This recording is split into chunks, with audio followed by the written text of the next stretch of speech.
Well, hi there, racing fans, and welcome to another edition of Winning Ways, where we've had some type of week this week, racing-wise, no features, so we just go through all the news. We've got our two big guests in the studio, the two champions, champion jockey Anthony Del Pesh, champion trainer Sean Terry. We'll be chatting to them about their achievements and how they did it. Sex, drugs, and rock and roll comes to mind. A lot of things, a lot of things. But I must first compliment you on your Donald Trump bouffant hairstyle. It looks very good today, James. I spent about an hour in the hairdresser getting this right. Okay, it's very good. I'm very pleased that you noticed. I noticed it immediately. I don't think anyone else would have noticed, so at least you brought it to their attention. Yeah. Can I also bring the Lions to your attention? Now, what is it? Your beloved Lions, unfortunate, the red card, but these things happen. Rules are rules. But the rule is rubbish. Okay? Maybe the rule's rubbish. And I'll tell you why the rule's rubbish. Because this guy jumps for the ball. And Smith had no chance of getting out of it. Okay, so he turned in with his shoulder, and the guy made a big fall on his neck. And this and that. Yeah, but hold on a moment. I believe that the rule should be, if the guy's injured and can't play on, you've got to be sanctioned. Okay. That means that you've got to get another player on the side because the guy's been injured in a foul tackle. But if he's not injured at all, a yellow card would suffice. Okay? Yeah, Mallet was saying... Why send the guy off for the whole game and ruin the game? It ruins the game, I know. When Just he the rules didn't do it, there was no malice in the tackle at all. He's running at 35 miles an hour, and the other guy's running to get the ball. It's an accident, James, but unfortunately the rule's broken. But the rule's wrong. Okay. I agree. The rule ruined the game. The rule must be reviewed then. But you sanction the guy after the game. Give me a yellow card, sanction him after the game. Exactly. That's what you... But anyway, well done to the other team. The Lions have given us a lot of excitement this year. They've been a good side, and the boys got to go now. They've been brilliant. So that was the low part of the weekend, but there were a couple of highs. A couple of lows too. What are the cricket team? Oh, please, man. The artichokes. Artichokes. Don't worry about them. They're bloody useless, okay? Until they get the best players in the side, you've got What no were the chance. highs? You guys winning the Tupperware Shield? Sure. We've won something, okay? Yeah. And you guys have won nothing. Yeah. And Liverpool haven't won anything for 25 years. I don't think they've won the league, have they? No. As long as Ferguson was in charge at Man United, Liverpool haven't won anything. But let me tell you, Arsenal not a bad side this year. Not bad. I think Chelsea looked like they needed their Hazard. They needed a De Costa type player. They had a lot of players out too. But it was... I thought Arsenal was a better side. What happened to Costa? The boss didn't want him. The boss said, you're out. Is he banned? Is he on the sideline? Because no one else wants him either. He's gone. No, he'll go. He's a top player. Yeah, he'll go with a bad attitude. Hazard's injured. Yeah. They had a good few players. Well, we didn't have Ozil and Sanchez. No, you didn't have Ozil, Sanchez, Koscielny. You had a lot of players out, but you can only play 11. I like the new big rugby player you got. Yeah, he looked good. Where's he from? The Bulls. He scored that goal. It was a pretty good header. It was a very good header. Very good header. They fell asleep and boom, 1-1. But the penalty taking, fantastic by Arsenal. Courtois was very good, wasn't he? So at least you got the Tupperware Shield. You know, the we got a shield. We got something. Things Mourinho won. We got the FA Cup and the Tupperware Shield. But here's the gist. It all starts next week, James. Yeah. Okay. Last man standing. Last man standing. Make sure you get on. Have you entered last man standing? Amen. Yeah. I've already got my first bet. What's that? For my first bet on that last one standing, I'm going for Chelsea to beat Burnley. That's my bet. There we are, out there. Okay. Well, you and 500 million other people going Chelsea to beat Burnley. Good pick. Man United West Ham. We'll have a look. Man United boys will go that. I think that will be a draw. They'll all be out. Okay, so was there anything else that we needed to know? Not in the sporting world, no. No, Hideki Matsuyama won last week. What's he, a card player? And he's who's top. Check the decky. Who's he? Top Japanese golfer. Won the World Golf Championship, and next week's the PGA. You know, we'll spend the whole weekend watching the PGA. Okay. Rory's back. He's got a new caddy. Rory's got a bad back. He got rid of Fitzgerald. He was on his back, so he's now got a mate of his carrying his bag. Shot 5 under. Fitzpatrick. Yeah, Fitzpatrick. He's got rid of Fitzgerald. Yeah. Okay. Right. So now we're going to go and have a look at a 3 to follow.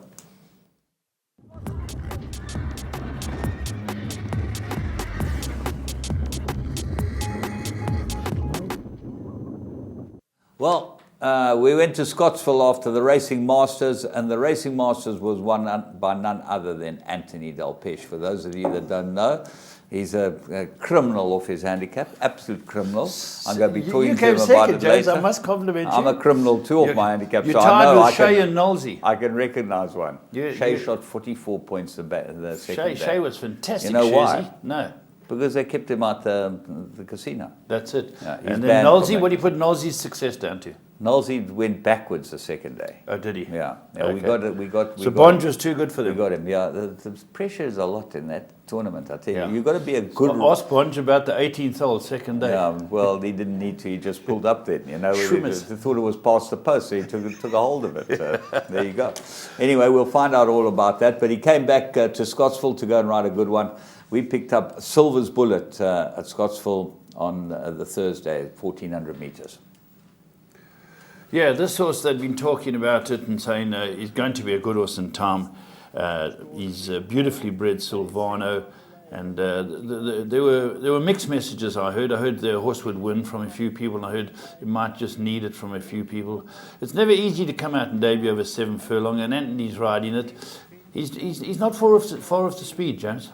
Yeah, he's tucked in there about 5th or 6th. The horse was a bit sluggish out the pens to start with, and he's got to keep at him to keep him to his task. I like the way this horse won, and Anthony had said to us at the Wild Coast that he thought he was a very nice horse, and only greenness might beat him.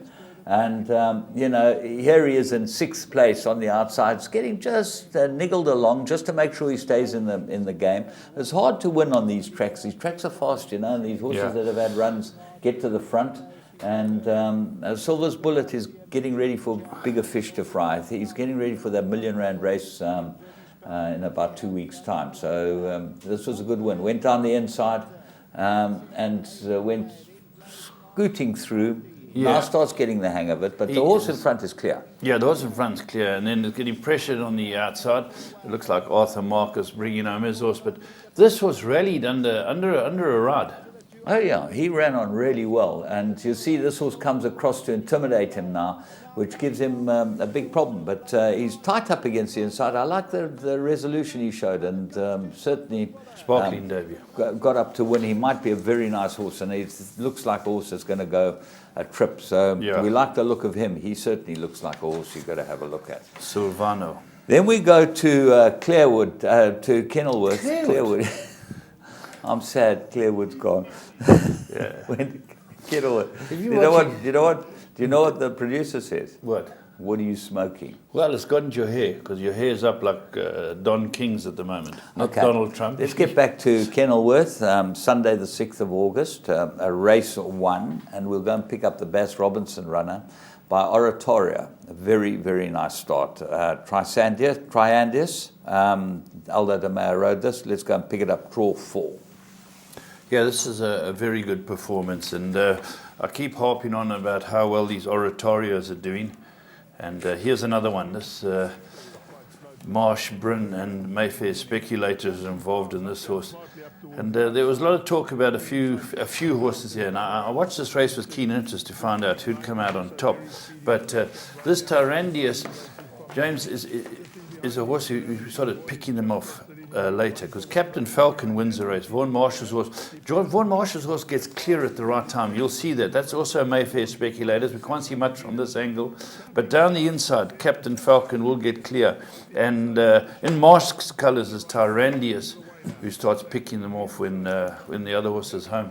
Yeah, it was bred by Drachenstein, Tyrandius, and it's out of a Caesar mare. And runs on very, very nicely. Just going back to the first one, Silver's Bullet was bred by Mr. Engelbrecht, you know. Yes. He can breed some horses, as we always say. Every week we seem to find one of his.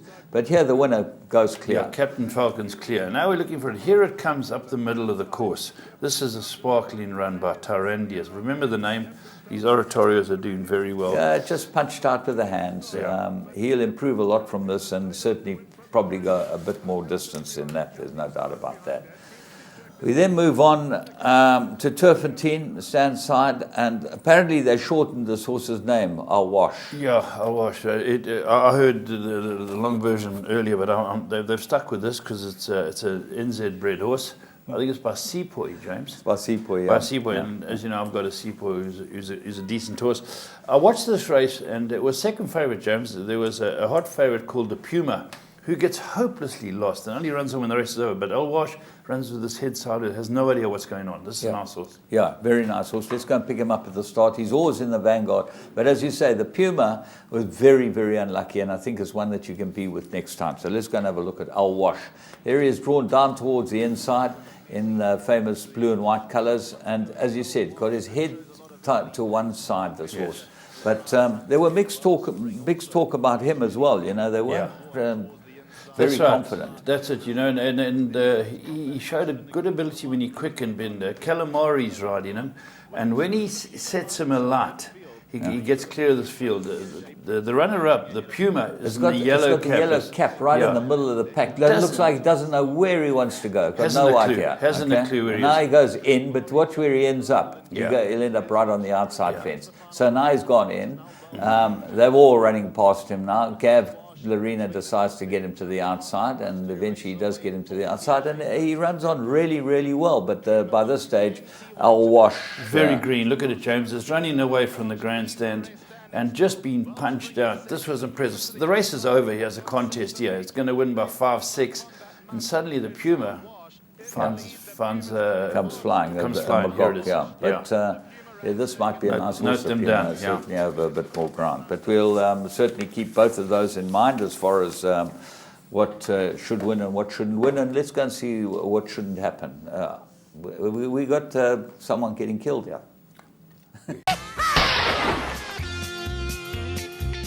Just reaches for it's gone. Ruffham's gone as well. Well, it's 40 below and I don't give a... Got a heater in my truck and I'm off to the rodeo. It's Allen and the left and Allen and the right. Come on, you come and get your right step right. Get off stage. Piss me off. Jerk. Get on my nerves. Well, here comes Johnny with his hand. He's a one-ball man. He's off to the rodeo. It's Allen and the left and Allen and the right. Come on, come and get your right step right. Get off stage. Oh, he's down the second is down. Both down. Troford is down. Also down is first in the queue. My nerves.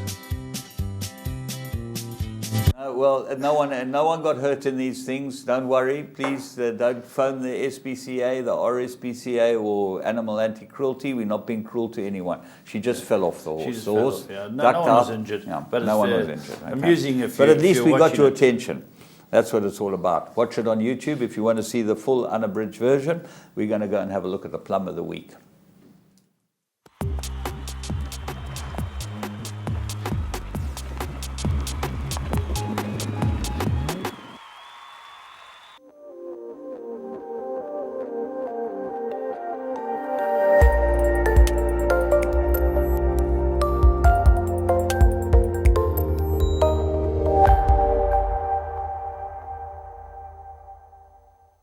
.400 to go. Caroline Score, Caratage on the inside. Plume del Toro, and then comes Bank on It. Little Black Number, she's a leader. Diamond in the Sky is running on, and Lady Starlet also starts to run on with just over 200 to go. Diamond in the Sky hits the front. Lady Starlet's throwing out the challenge, and Lady Starlet's coming home best of all now. Lady Starlet takes off and is going to win going away. Lady Starlet won it. Diamond in the Sky second. It's close for third. Bank on It or Little Black Number. Well, this looked like the bet of the week. Kuni de Beer cruised into town, as he normally does, with a couple of horses that he's going to get ready, and he got his big sprinter ready, and this is the full sister. This was in a mirror rated 82. Anton Marcus had taken the ride. That had to give you the clue, and you could have got 4-1 about this on Interbet at any stage. It absolutely won like a 4-10 shot, because it was in the right race, and there were a couple that they fancied in the race, but nothing had any chance with this. Yeah, 4-1 Interbet, you're right. Yeah, well done to Kuni de Beer, and you know, to the Scott Brothers bred it, as you say, it's a full sister to the big horse, you know, and he ran a great race running third. They broke the course record in that race. The ground is so fast in the province at the moment, you know. Very fast. 56 and change. 56 and some change, and just shows you the what a run. Exact time. There wasn't this one. I've got this the is time 68, here. 68, 1200 meters. Yeah. But she's a look. Anton Marcus, when you see him jump on one of Kuni de Beers, Yeah. you must know. It's like when Telpesh jumps on one of mine. You must know. Okay, we're going to move on, and we're going to take a break, and we'll be back.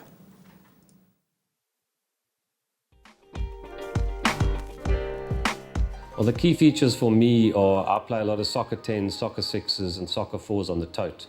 And the key feature for me is that I can follow online the payouts as the soccer matches are going and see exactly where I stand. And if I see I'm winning a lot of money, I can always back the other team to cover myself as well. So even if I don't catch the soccer 10, I can still make money from it if I'm in a position where it's paying a lot of money.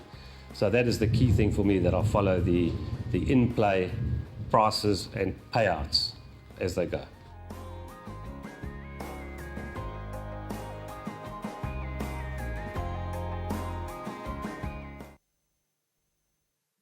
Well, we're going to take a break for a race. We'll be back with current affairs.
Right, welcome to another edition of Current Affairs. No stakes racing in the country this weekend, and even though we had a wonderful festival up at Kimberley, and good to see Com go and get 3 winners there, and I think Candice had 2 winners, so it was a good day's racing. Yeah, it's tough for those Kimberley guys when the big guns come into town. They bring in the horses that can win that, because those stables, the big stables, are sending all their weaker horses. Yeah. They know when they know the strength of what they're bringing up, and Yeah. it was a good day's racing. But it's not the same as Goodwood. No, Not certainly quite. not. Certainly a different surface. But there was very good racing. What I found very interesting over the weekend was in France. The horse called Brando by Privital was taken there to race, and it was taken on Caravaggio. Caravaggio, as you know, was a sprinter, had won at Ascot, and then was beaten by Harry's Angel, and they thought, well, these are the 2 best horses. They're going to lock on, just use the best sprinter in the UK. What happened was Caravaggio was slow at the gate, never in the race, and this horse Brando won it. Now Brando yard was quarantined for equine herpes months back, and they couldn't run any horses. And they brought this horse back. This is a Group 1 over 1,300. It won it, and they say it's going to clash with Harry's Angel in the Haydock Cup. Should be something in September. Should be something to look forward to. Yeah, it's a Prix-Maurice de Geest. It's a very good Group 1. De Geest. Yeah, it's the ghost. It's the ghost of Maurice. The ghost of Maurice. Yeah, did you know about that? Your French is obviously not up to scratch. Not anymore, no. I understand that. So it'll be good to see who wins the race. I'd like to see Caravaggio come back in, because our friend in Ireland, Aiden, said... He's scratching his head. Yeah, he's scratching his head. All I can say is that they do go off. Horses go off, We've and this seen horse it. looks like he's gone off. Look at Arrogate. We spoke about that a week ago. Talk about Arrogate. He's going for the TVG Pacific Classic, and at Del Mar, and he did a bullet breeze. Okay, and he did 47 and some change. First 1 out of 21 in the breeze at getting ready for the big race at Del Mar. But he's going to have to take on Gunrunner and those horses. Gunrunner won in Saratoga, won the Whitney. Yeah. And he won it extremely well, Gunrunner. He's a very, very good horse. We saw him get murdered by Arrogate in the Dubai World Cup. Yeah. And James, people are saying Arrogate's the best horse in America, Winx is the best horse in Australasia, probably Your Filly Enable could be the best in Europe. Yeah. And It's hard to think that Gunrunner can turn it around with Arrogate, or do you think there was just a little blip? Well, if you look at the form with Keen Ice, he looks like he's this form horse. There's nothing can beat Arrogate at his best, Yes, because he's yeah. beaten Keen Ice and Gunrunner quite convincingly. So you'd think that he'd be the right horse. Bob Baffert said the beast is back. That was his comment. So he's happy. After the Arrogate workout. So these trials make a big difference. And just talking about horses' names. Uh-oh. Do you know what the Uh-oh. best name in the world is at the moment? What, voted the best name of horse in the world? Yeah, by his owner. Was he the paddlist? Cool. But it must be American, for these Yanks come up with they're the best in the world. He's a Canadian. North American. Yeah, but he's the best in the world, he said. What's the horse called? Be very, very quiet. Be very, very quiet. Yeah. What's he got, a lisp? No. He watched Bugs Bunny movies when he was a kid. And Elmer Fudd used to say to everyone, when he was trying to shoot Bugs Bunny, which he never did, yes. Be very, very quiet. So he called this filly, and she's a stakes filly. She's a stakes, won a stakes over the weekend. Yeah, be very, very quiet. And so that's the best name in the James, world. Winks, Barrier Trials. That's the best horse in the world. Could be Barrier Trials again. And I looked at the Barrier Trial, James. It's 1,000 meters. She barrier trialed, and she ran third in a barrier trial. It was a very pleasing comeback. And barrier trials is something that should be done worldwide. This horse is barrier trialing with horses from different stables. One's a Group 1 winner, one's a Group 2 winner. Winkston, it's 1,000 meters, and then they'll have this barrier trial, and they're getting ready for a Group 2. Yeah. So and in this country, if you work your horse with the next door stables because you've got nothing to work with, you get warned off. So, just shows you. Yeah, you see. I thought we raced international rules in this country. Yeah, well, we haven't got barrier trials. The sooner we get barrier trials, the better. We'll have everyone sorted out. We should be able to anyway. Anyway, they should be able to. Just talking about, they had the Hall of Fame inductees. There were a whole lot of guys, Jimmy Jerkins and this and that. Jimmy Jerkins, great name. Yeah, Jimmy Jerkins. Victor Espinosa. Good rider. He got the title of Best Dressed. Okay, he Best arrived Dressed. he arrived in a 1980s smoking jacket like Hugh Hefner used to wear. One of those. The Playboy Mansion ones. Yeah, exactly like that, with a velvet black collar, black bow tie, and this maroon smoking jacket. Maybe Delpeche has got one. I think he'll have one. Jockeys are natty dresses. Their very bodies natty. I their think bodies are perfect. He's got to be at the awards. That's definitely. We'll find him about his dress code. I'll bet you that Anthony Delpeche could wear his suit he wore when he was 21. Now, most jockeys could. They're still in shape. You and I, we're a bit of a stretch. A bit of a stretch, you're joking. I could ride 60 kilos when I was 21. Now, nearly double that. You know, we were talking about, I thought the cobalt had gone away. There's a guy called Marcus Wilson who was fined for 2 cases in Australia, and they gave him a year off. They ran concurrently. He went to a special appeal board, had them looked at, reviewed. They came back and said, I got 18 months.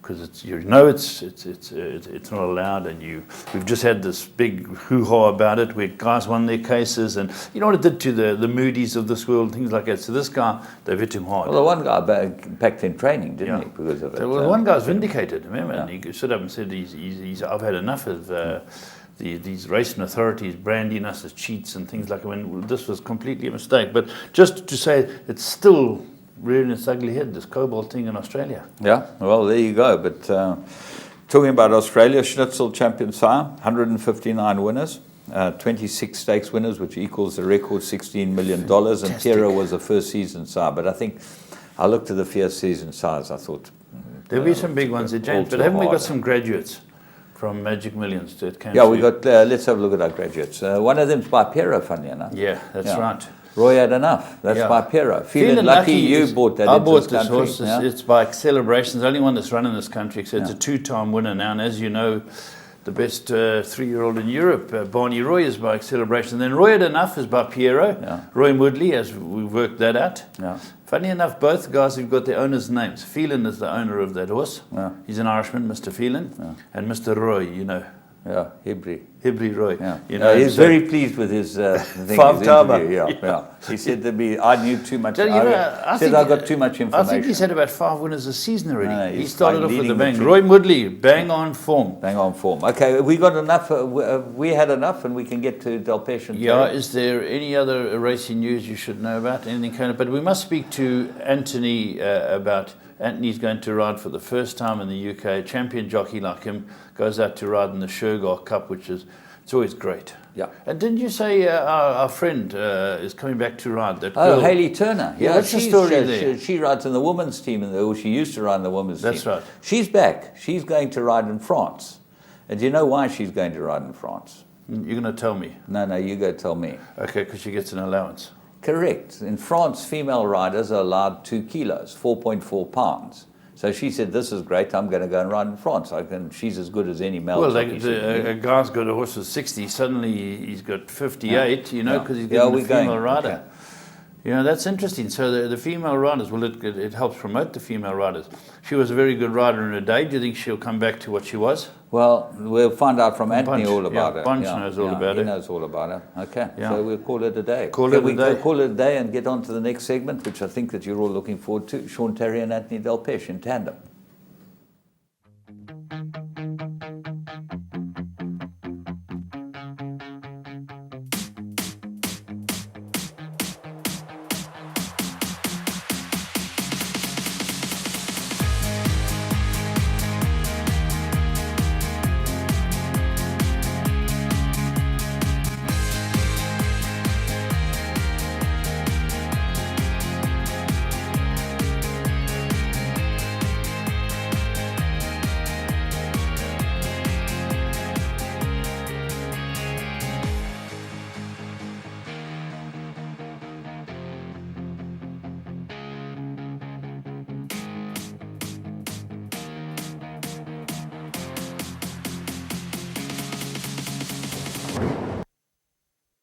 Right, well, we're going to be back with your call after this break.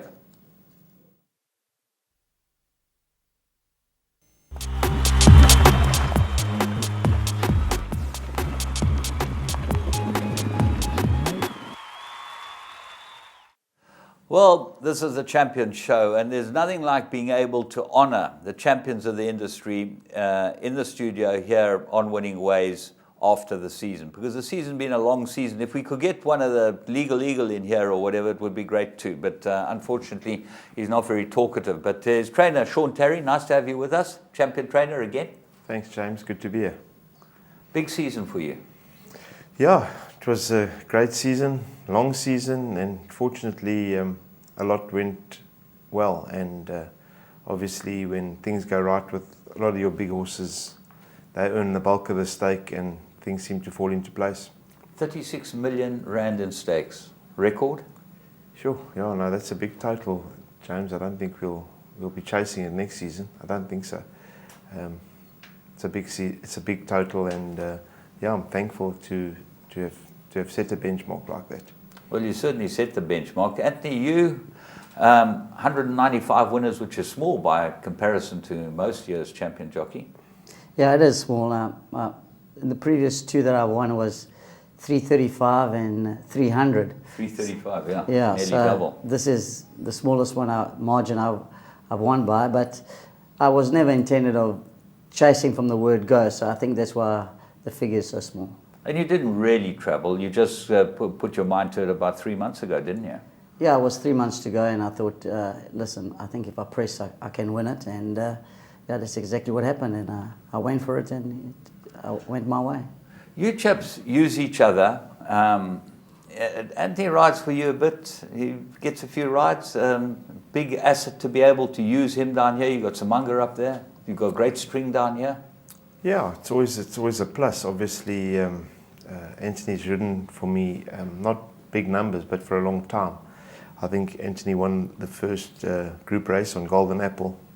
The first Guineas, I think you rode that at end. That's right. And Was that must have been Gosforth Park. Gosforth Park, yeah. Yeah. It was my first feature winner, first group winner, and so that nothing's really changed in all the years. He's had his rides for me, and in Joburg, especially where the couplings we've got quite a few couplings, and often the stable companion has a chance too. So where Anthony's available, we use him on the stable companions as well. So yeah, we're comfortable with Ant, and we understand each other, and yeah, it's a great asset to have on your horses. Golden Apple, just, let's talk about her for a moment. She was start of a bit of a dynasty for you, and she might have actually been the start of your career rise to where you are today.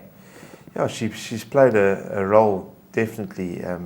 Unfortunately, she's gone. She's served us so well, both on the race course and at stud, and obviously the produced Pomodoro and a whole host of others. And yeah, we've had tremendous group success with her and her progeny. Well, Pomodoro's first crop are now in your stable. There must be. How's it looking? Yeah, we most of them are just coming in now from pre-training, and obviously a few of them will stay on a bit longer in pre-training, and it's early days. So I'm very happy with the way they're looking, but we haven't pushed the button on. Obviously, it's still very early, and we'll probably only know where we are closer to the end of the year. Anthony, to be champion jockey, you get to ride a lot of winners, but you get to ride a lot of nice horses too. Talk us through some of those horses that you rode. Bella looked like at her best she was unbeatable against the fillies. Yeah, Bella obviously was special. Nightingale, I won a Group 1 in Cape Town. I got lucky, I rode Elsa Ham for Sean, which I rode in the Triple Crown in Johannesburg. Yeah, I've been lucky to get around and get a couple of good horses around, but I think also what plays a big part is I'm retained now by Mary, and Mary having horses in all different yards opens a little bit of doors for me. Talk about that retainership, because you've always had a good relationship with them, but this seems to be a slightly different synergy that you have with them. Would you get to ride the horses overseas? Well, I'm hoping I will be able to. Well, I went to ride Smart Call, and pity she got scratched. She went wrong on the morning of the race, and yeah, well, obviously we'll see what Smart Call's going to do, but I think she might be going to Hong Kong, hoping I can get a call, and yeah, I'd love to ride international again, and that's why it's nice to have those kind of jobs, because it opens more doors for you, and that's why I'm looking forward to the season, and hopefully we can have something special. Well, by your own admission, you've always said Vengeance of Rain, the best horse you've ever ridden, and probably did more for you than anything else. Yeah, well, he was a superstar, and I hope I can ride another one like him, but it'll be very hard. To have a horse like him, I won every Group 1 from a mile in Hong Kong to 2,400. Went to Dubai, won the Shimmer Classic. It's hard to find those kind of horses, earn $98 million in stake. Bought a house for you in Kirklington. Yeah. And just talking about, obviously you rode 195 odd winners, okay? But there's some horses that you must have thought they really did it for you. You get on a horse and you think maybe you can't win a race. Might not even be a feature race. There's some gutsy ones out there, aren't there? Yeah, there is. And also what happens also is when you get on that run, I mean, the last 3 months when I decided to push for it, I mean, I hit a run like it was, every meeting was 3-4, 3-4, 3-4. And your confidence lifts up so much, and you actually get those horses that sometimes not meant to win, but you're riding so well, actually gets them home. It's just, confidence is an unreal thing. How much has a jockey got to do with a horse? I'd like to ask you as a jockey, okay? Do jockeys have a real say in whether a horse can win? Let's say you're riding the best horse in the race. Would anyone win on it, or would you have to be the best jockey? Not the best horse. I don't think everybody can win on it, because you can make mistakes. And I think that's the difference between the top guys and the guys maybe a bit below. That the margin of errors that you make in races, what makes the better jockeys, and the decision that you make. The pace is slow, you're going to go forward. And that's also lack of confidence when the jockeys are not riding winners. They're not going to make that decision because they're scared it's going to be the wrong decision.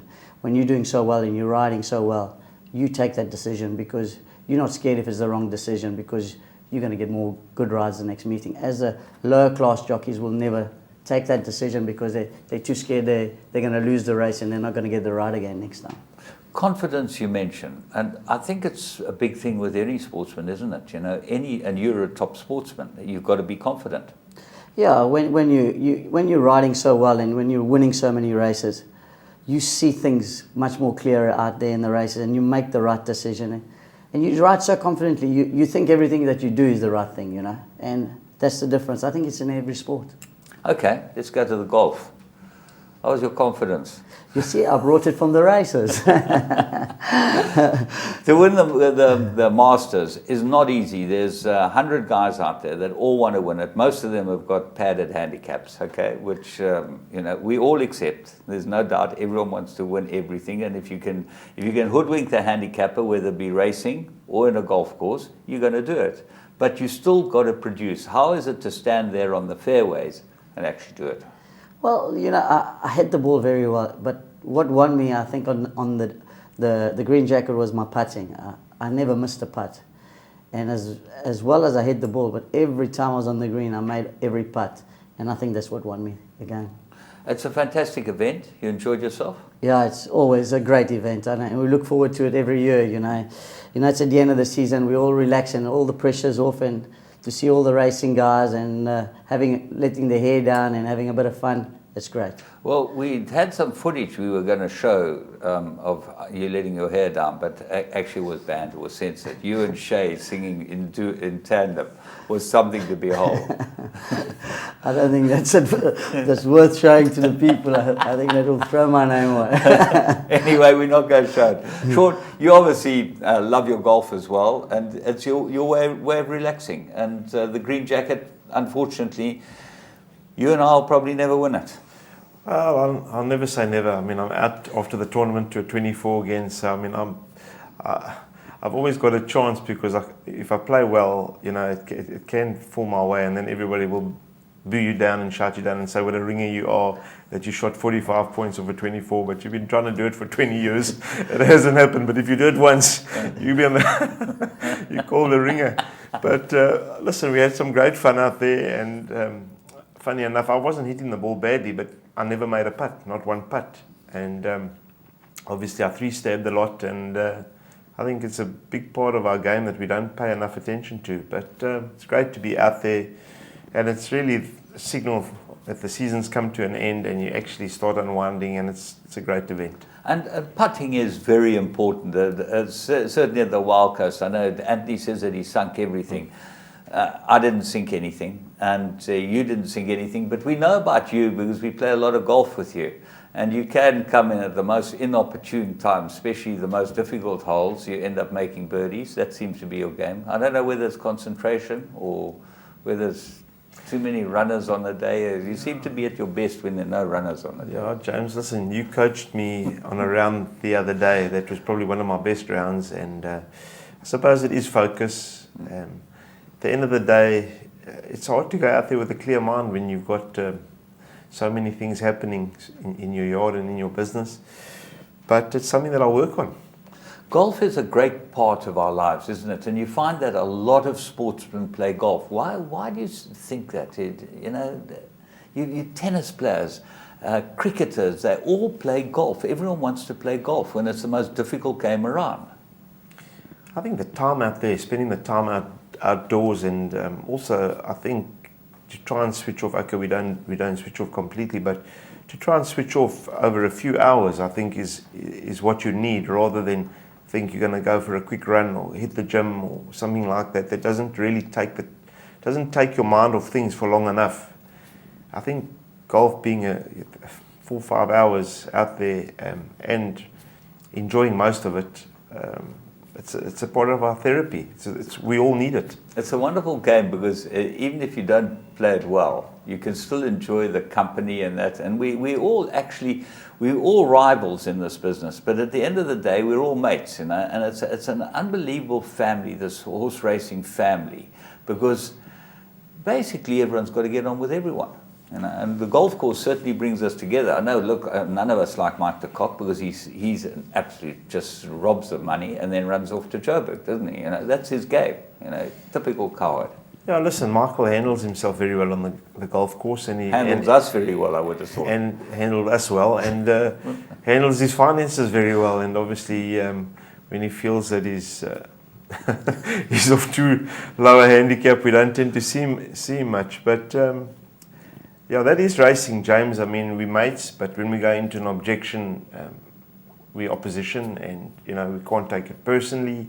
And it's just the game, but it's nice that most of the time we're mates, and even though we bump heads on the race course, there's a lot of good sports. Anthony, you now moving on.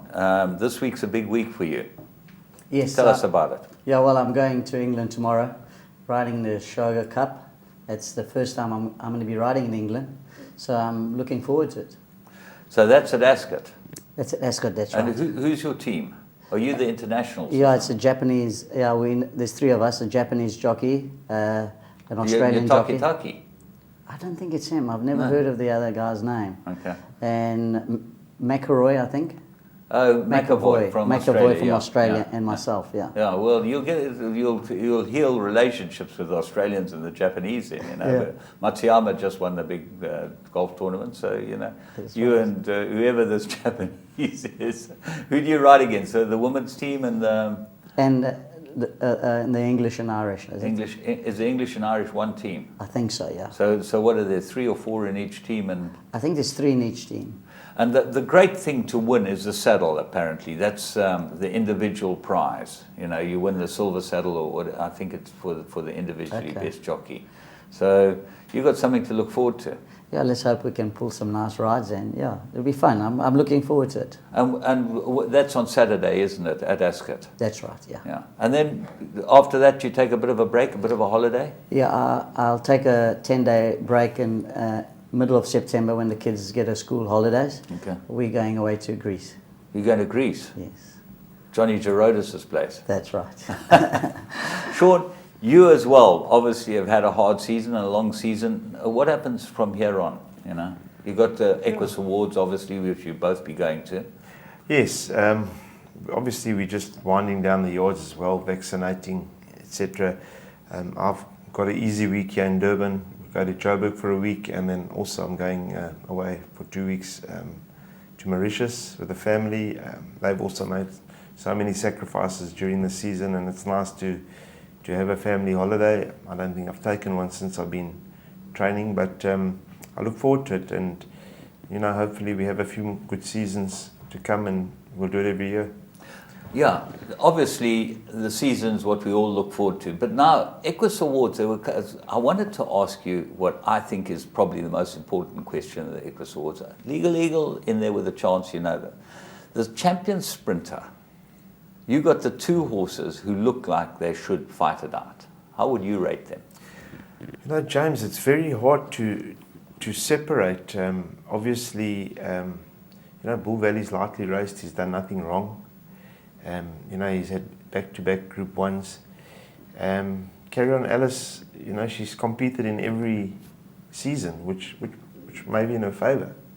In that Cape Town, Joburg, and Durban. But if one of them win it, I'll be over the moon, and I'm sure the judges will apply themselves and come up with the right result. Chris van Niekerk still enjoying his racing. I see that Eric's getting more and more involved. Yes, Chris always enjoys his racing. Obviously, he's involved in the industry so heavily that I don't think he gets to enjoy the sport as much as he should. He does obviously enjoy attending the races and seeing horses run, and he loves the racing side of it.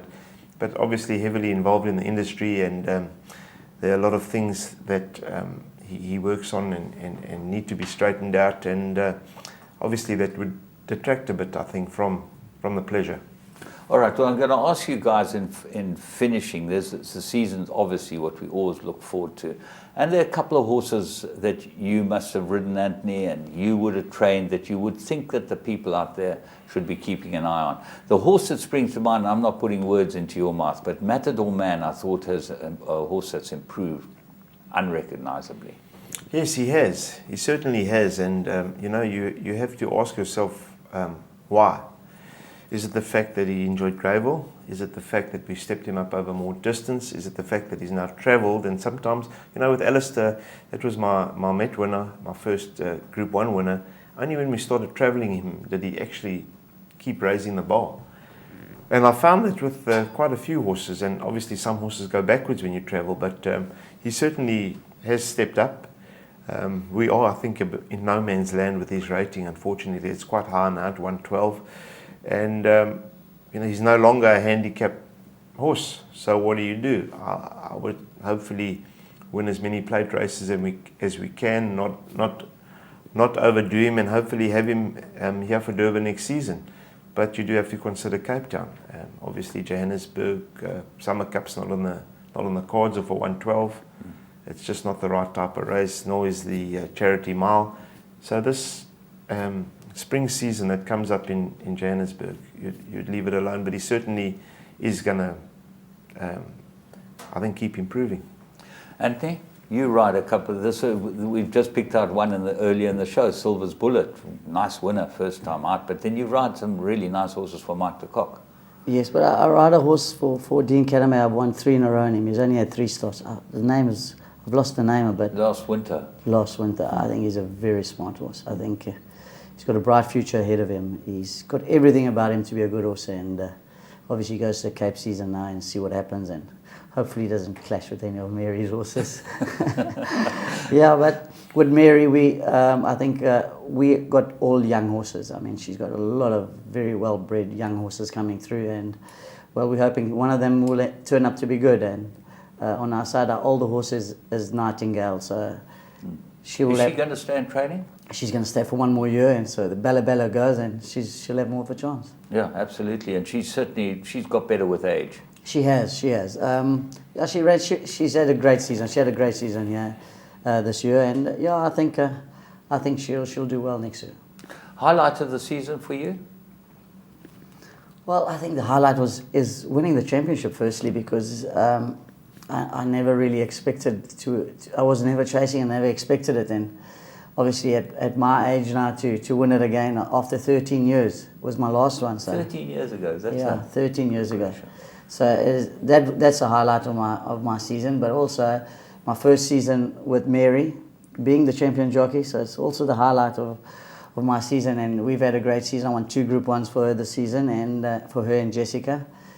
Yeah, and obviously Bella, I think, stood out this year. She was exceptional for me in Durban this season. Yeah, those must be my highlights. Sean, you got something we should look forward to? I put words into your mouth. I'm sorry, Matador Man, but I was really impressed with the last start. But you've got a lot of horses, a lot of young horses that look like they could be useful.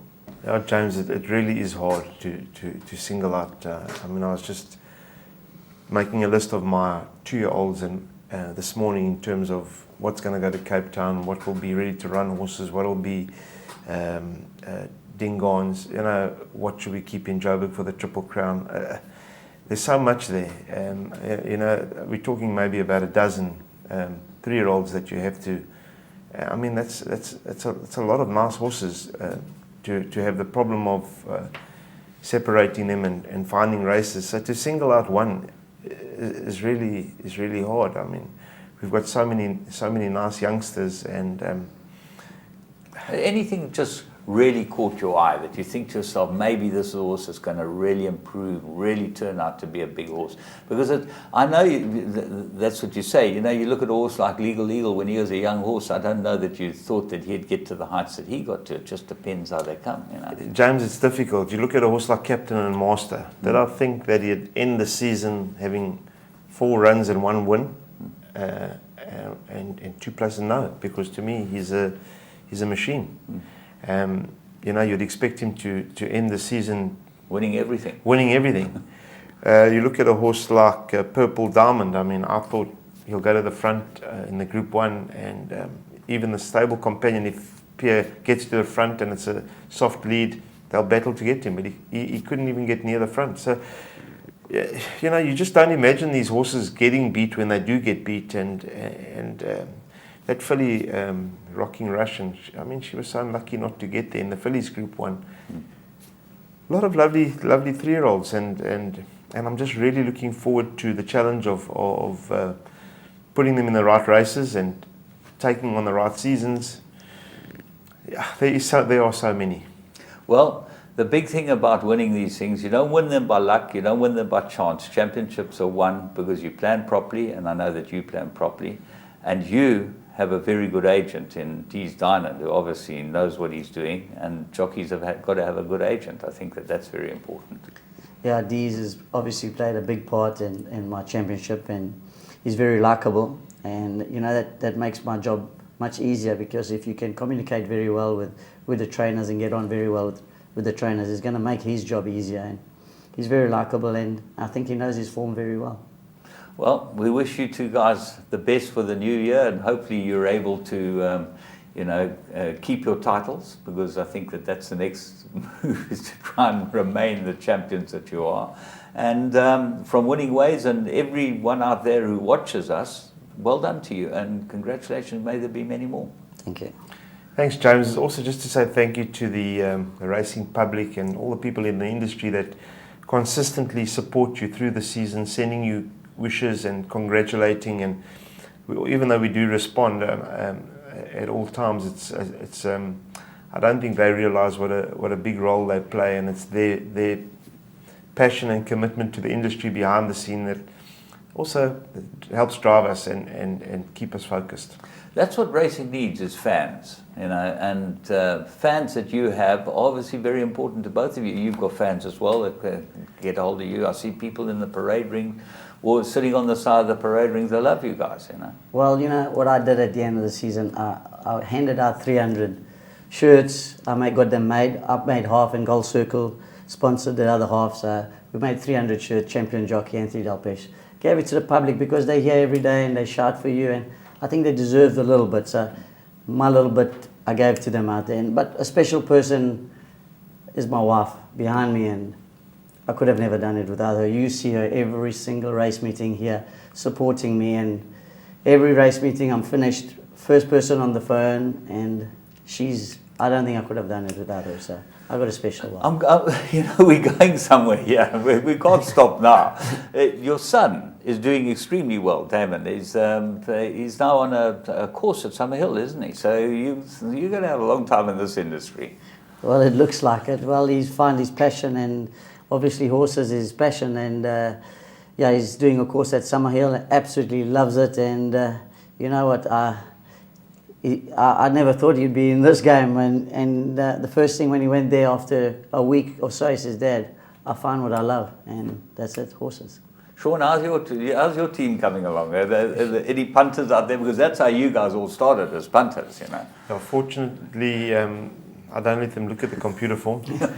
They do come to the stables. They enjoy being around horses, and they talk like it's a formality that they'll take over from me. But I certainly won't be chasing them in this direction. That has to be something inside them that they really want, and not that's what they have to do because their dad was a trainer. So they do enjoy the horses. I don't force it down their throat in any way, and we just let's see how they come along. They're all very young still, and it's up to them.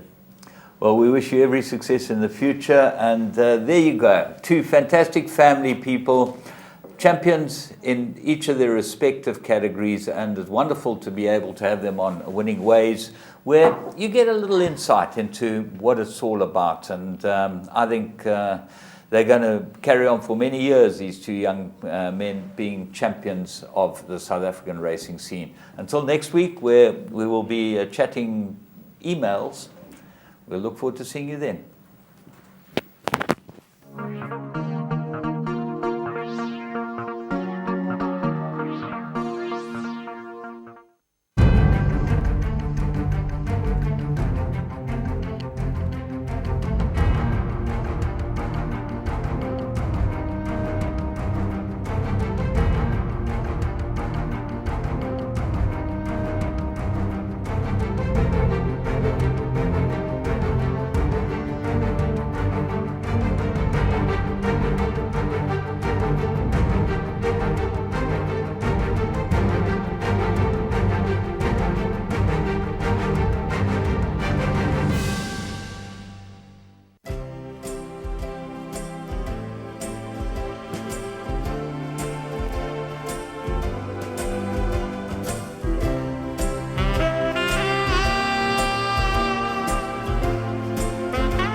Your world of winners is now online at www.teletrack.com. Simply subscribe to log into your account from any mobile device in South Africa and access a wide variety of content from our membership package options. Listen in via a live audio stream, catch live racing locally and internationally, or view a wide variety of Teletrack magazine shows to stay informed and updated on the go at any time. It's never been easier. Go to teletrack.com now.